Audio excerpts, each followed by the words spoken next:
जीवन में ईश्वर ने जो किया है उसी में सबकी भलाई है। इसीलिए ईश्वर का आभार व्यक्त करते हुए कभी भी खुद को कमजोर नहीं समझना चाहिए।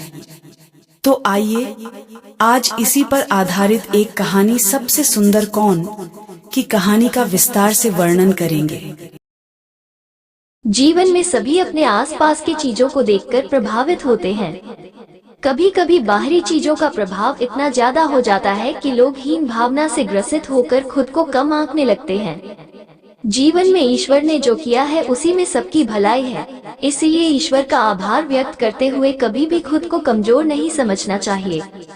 एक दिन कौवा अपनी शक्ल को देखकर सोचने लगा कि पंछियों में सबसे ज्यादा कुरूप मैं ही हूँ। उसे लगा कि न तो आवाज अच्छी है न ही पंख सुंदर है। काले रंग के वजह से उसे लगता था कि वो रंगों से भी वंचित है। ये सारी बातें सोचने की वजह से उसके अंदर हीन भावना से ग्रसित होकर दुखी भी रहने लगा। एक दिन बगुले ने कौवे की उदासी का कारण जानना चाहा, तो कौवे ने जवाब दिया कि तुम गोरे चिट्टे हो, मैं तो बिल्कुल काला हूँ। मेरा इस दुनिया में जीना बेकार है। बगुला ने कौवे से कहा कि दोस्त, मैं कहाँ सुंदर हूँ।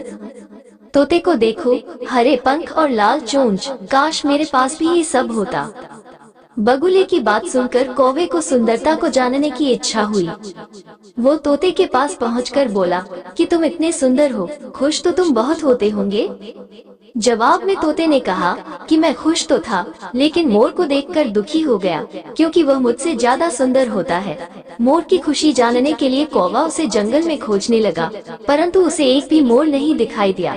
जंगल वालों से पूछने के बाद पता चला कि मोर को चिड़ियाघर वाले उठाकर ले गए हैं। कौवा मोर की तलाश में चिड़ियाघर पहुंच गया। वहां पर उसने मोर से उसकी सुंदरता पर चर्चा करनी चाहिए, लेकिन मोर उल्टा रोने लगा। उसने कौवे से कहा कि ईश्वर का धन्यवाद करो जो तुम सुंदर नहीं हो, वरना आज तुम भी पिंजरे में होते। कौवे को अपनी गलती का एहसास हुआ। उसे समझ आया कि ईश्वर की बनाई चीजों पर सवाल नहीं करना चाहिए।